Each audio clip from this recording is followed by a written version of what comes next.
algumas subfunções, vamos dizer assim, né? Na verdade, são subpopulações de células T, porque na verdade o sistema imunológico ele precisa que as células se diferenciem e cada vez mais elas sejam especializadas, né? E essa especialização tem uma relação direta com o que a célula faz dentro do sistema. Então, tem uma célula que vai estimular uma determinada população de fagócitos, algumas outras células vão estimular proteção contra patógenos extracelulares, intracelulares, por aí. Beleza. Agora, nós vamos pegar esse mesmo caminho, essa mesma linha de raciocínio, só que ao invés de falar de uma célula que vai eventualmente desencadear uma resposta para promover, por exemplo, um fagócito contra um patógeno. Isso não vai acontecer. Na verdade, aqui nós vamos falar de células que vão controlar o mecanismo de autorreatividade. Vamos lá. O que é autorreatividade? O que é autorreativo? Sozinho vai fazer algo, iniciar uma resposta, vai dar errado, alguma coisa ali. Se a gente fala de sistema imunológico e pensa na palavra autorreativo, o que você tem? Você tem um mecanismo de defesa que vai encontrar os antígenos próprios e responder como se eles fossem antígenos estranhos, como se fosse estrutura estranha. E aí nós temos um negócio fantástico do sistema imunológico, que é a capacidade dele separar o que é proteína minha e o que é proteína de outro, o que é um antígeno meu e o que é um antígeno diferente, não é um antígeno próprio. Nosso desafio, na verdade a ciência ainda não sabe todos os detalhes disso, tá? Nosso desafio é entender quais linfócitos participam desse mecanismo, como esses linfócitos são formados, como nós evitamos a autorreatividade a nível de formação das células e também como que nós suprimimos as respostas ao longo do nosso corpo. Então, recapitulando, seria uma linha de raciocínio da seguinte forma: estamos falando de especialidades de linfócitos. Nesse caso aqui, a especialidade está relacionada ao mecanismo da chamada tolerância imunológica. Tá? Essa tolerância imunológica é o que impede a chamada autorreatividade, que o seu corpo, nesse exato momento, ele saiba separar aquilo que você está aspirando aqui, que é estranho, daquilo que é próprio. Vamos falar da língua, vamos utilizar a língua do nosso corpo. Galera, as nossas células, elas estão reagindo o tempo todo. Então, quando eu falo reconhecer, entre aspas, quimicamente, o que é? Você tem um receptor que se liga a um componente químico, é reação química o tempo todo. Então, para o nosso corpo, o que existe de fato? Sequências de aminoácidos que vão formar as proteínas, lipídios, carboidratos, só isso. O que muda é a composição, a ordem que eles aparecem. Qual a ordem desses aminoácidos para definir quais proteínas a gente está falando, tá? E aos poucos, o que ficou claro? À medida que o sistema de defesa foi surgindo nos vertebrados, um mecanismo de separação daquilo que é composto químico seu e daquilo que é externo foi sendo desenvolvido. E, para variar, quais populações celulares estão envolvidas nesse mecanismo? De novo, aquela que é a principal célula do sistema imunológico. Ou seja, nós estamos falando mais uma vez de subpopulações de linfócitos T. Então eu vou ter o linfócito TCD4, só que nesse caso ele é um linfócito regulador. Então eu tenho aquelas populações que eu citei anteriormente, H1, H2, H17, os moleculares ali, e também os linfócitos reguladores. Talvez os linfócitos mais importantes que a gente tenha seja um grupo ali de reguladores. São eles que vão mediar quando as suas células podem responder ou não. Tá? Outro ponto importante para a gente começar a falar dessa apresentação, que eu não sei se alguém teve tempo de ler esse material anteriormente,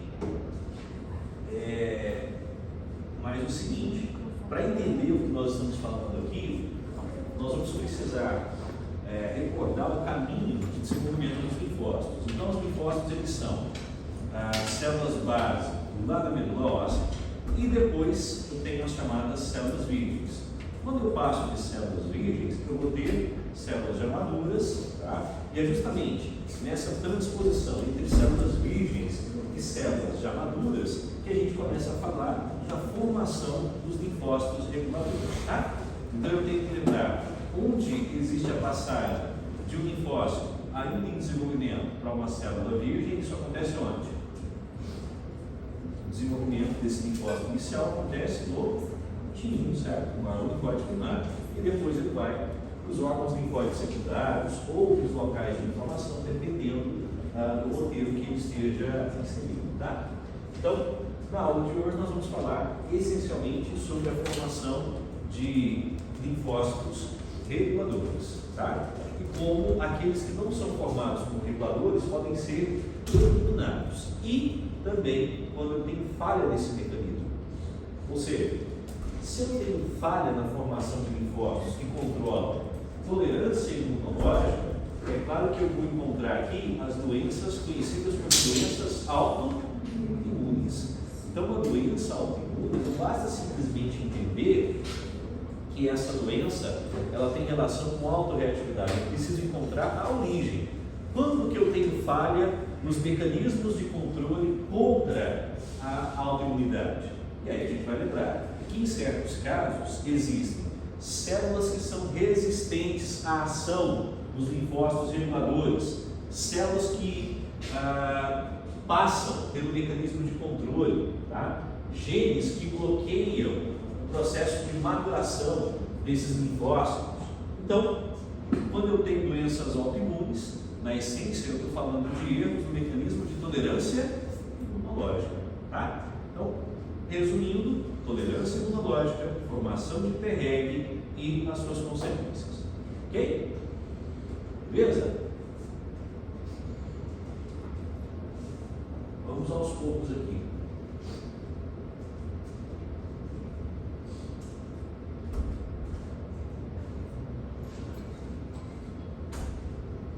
Primeiro passo, galera. Nosso sistema imune, ele reconhece antígenos a partir do que nós chamamos de repertório de receptores. Então eu tenho células repletas de receptores. Esses receptores reconhecem o que é estranho, o que não pertence ao meu corpo e deixa sem resposta aquilo que é meu. Tá? Uma outra particularidade também está relacionada ao convívio com os micróbios que fazem parte do nosso corpo. Veja o seguinte, pega a cavidade bucal. Sempre falo em crescimento bacteriano, em exemplos de micro-organismos. O nosso corpo tem regiões que são ricas em micróbios. Por exemplo, na cavidade bucal, no intestino, nós fornecemos condições mínimas para as bactérias crescerem. O que é uma condição mínima? Temperatura, nutrientes, condições de pH. Quando o organismo, uma espécie, ele tem condições favoráveis, o que naturalmente vai acontecer? Ele entra em período de multiplicação. Por isso que no nosso corpo você tem uma multiplicação constante de determinados micróbios e eles vão formar o que nós chamamos de microbiota.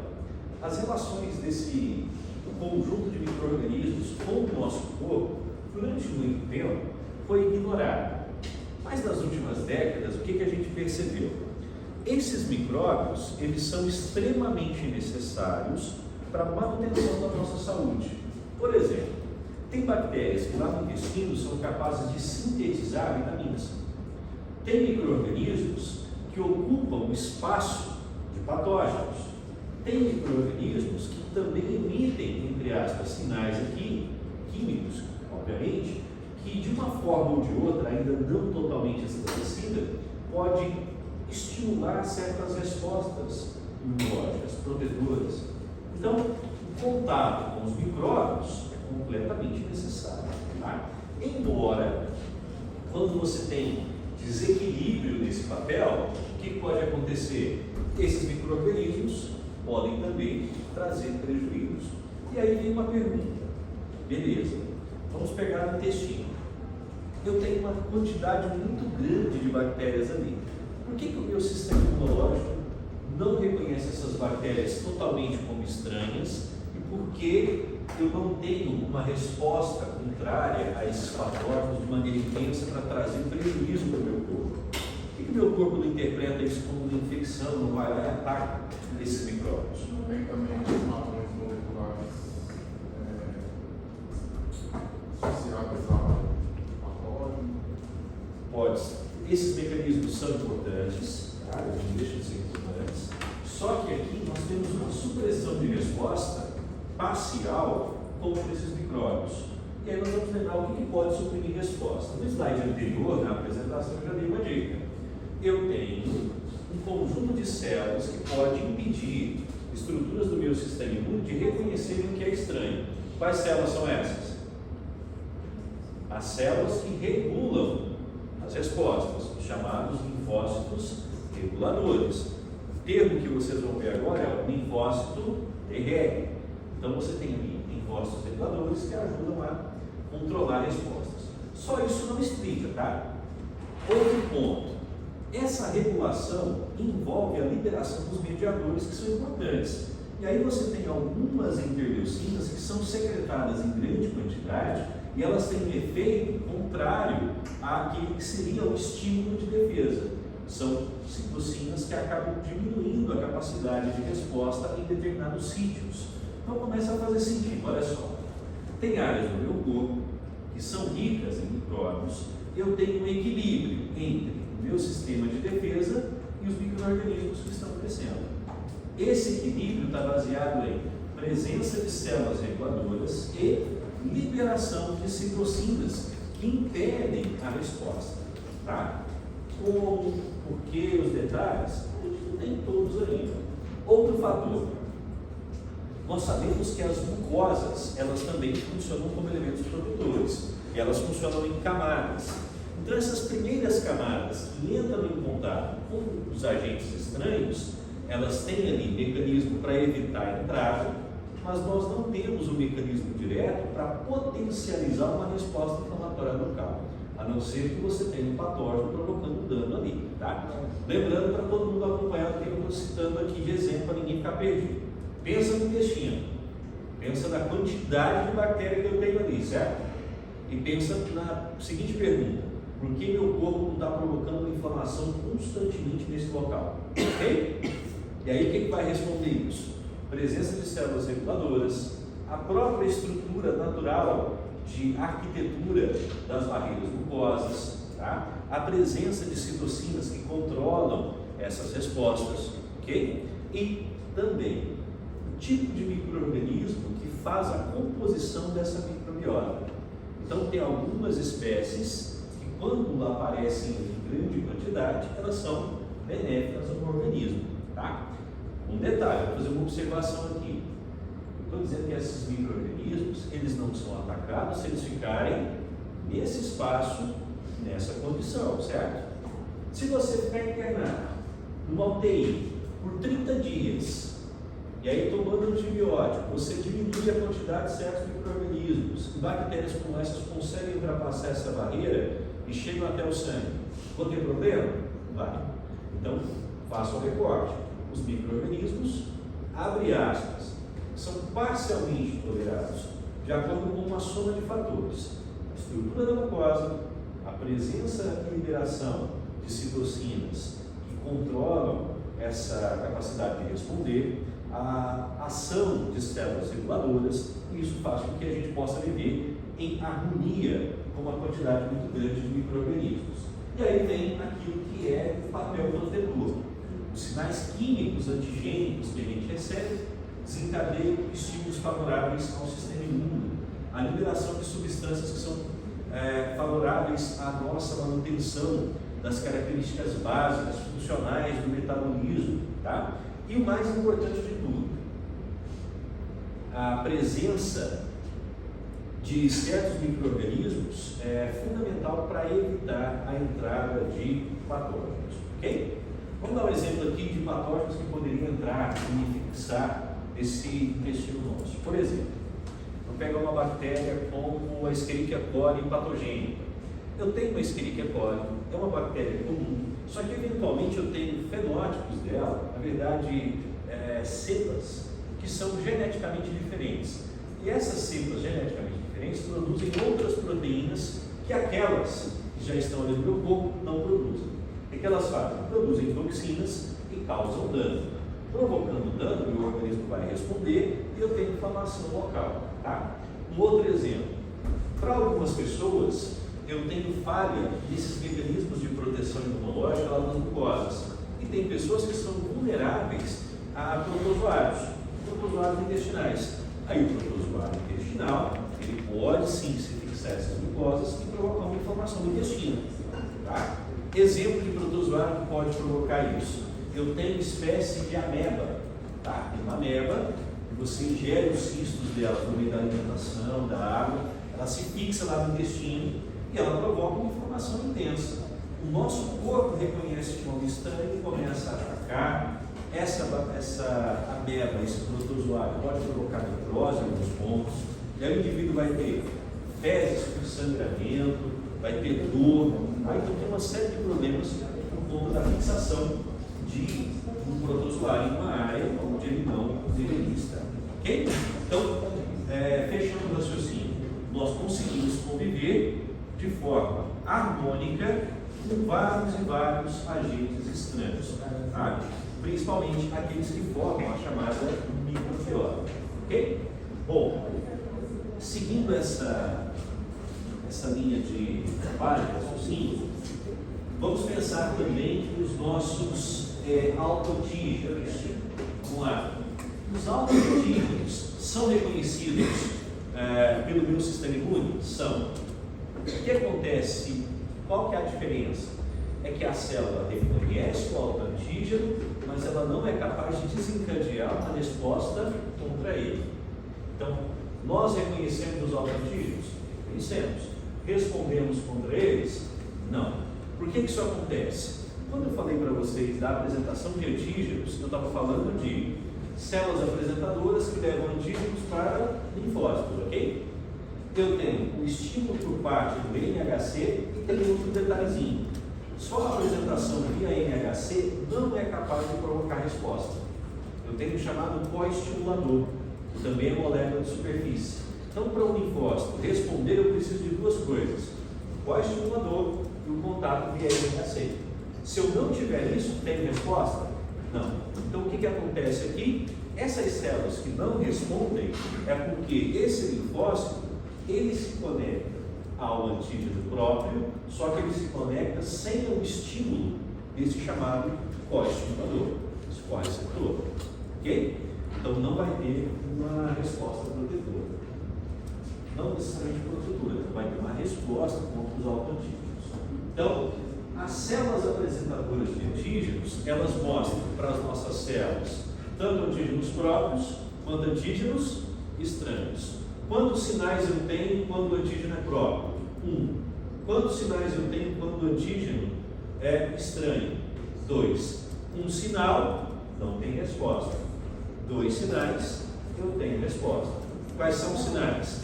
Moléculas via NHC e coestimuladores. Da molécula de superfície, tá?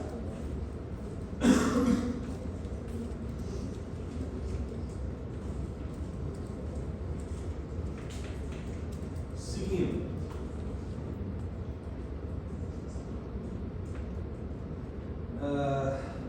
Então, nosso organismo, pelo que a gente colocou aqui, ele está tolerando 2 grupos gigantescos de moléculas estranhas. Tanto micro-organismos estranhos que vivem no nosso corpo, como também antígenos próprios. Então, o nosso corpo tolera a presença de antígenos próprios, tá? E ele coexiste com vários micro-organismos. E aí você tem micro-organismos que não causam prejuízo, são micro-organismos chamados de comensais. O que são os comensais? Eles vivem, não causam dano e retiram algum benefício. Tá? E aí acaba que um organismo depende do outro e eles vão vivendo de forma harmônica. Né? Muito bem.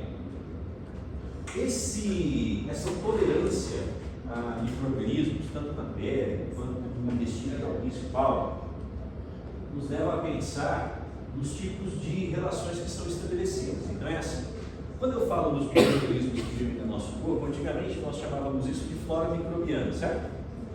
Tecnicamente falando, a gente não usa o termo flora, na prática é microbiota, certo? Só que essa microbiota estabelece várias relações diferentes, e aí nós começamos a estudar o que nós chamamos de microbioma.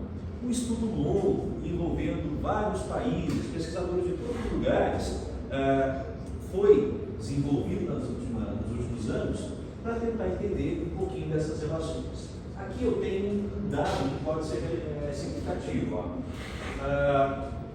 Aqui seria um aproximado da quantidade de bactérias que você tem. Você tem muito mais célula bacteriana no seu corpo do que célula sua, sabe? Tem muito mais estrutura estranha do que estrutura sua, tá?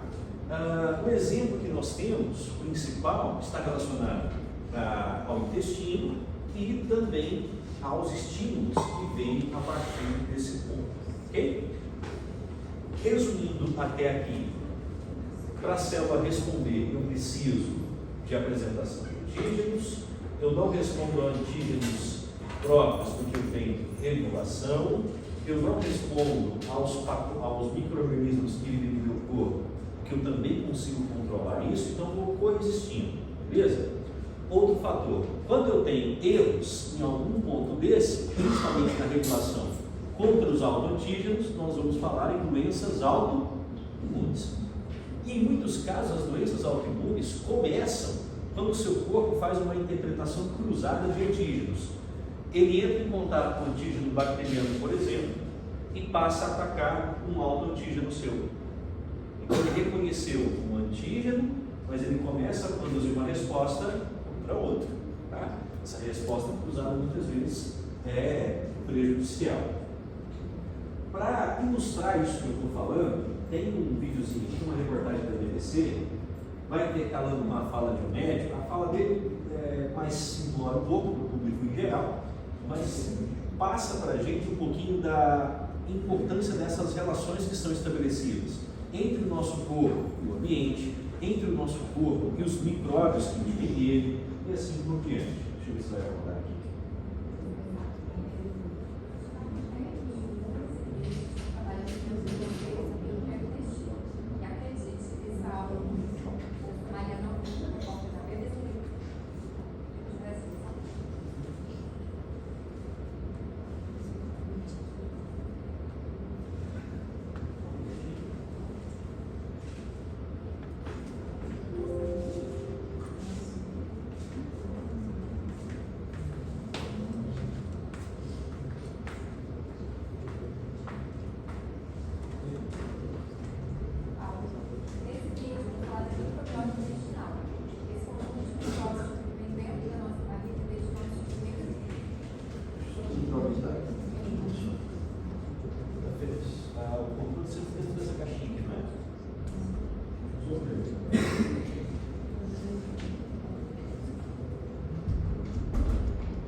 Tem um papel quase sempre silencioso, mas muito importante da nossa imunidade à saúde mental. E fica aqui comigo até o fim do vídeo, que vou contar o que os cientistas já descobriram sobre como manter uma microbiota saudável. Só bem recentemente, com o desenvolvimento da genética, é que os cientistas conseguiram explorar em detalhes que micróbios são esses, o que eles fazem e como influenciam diversos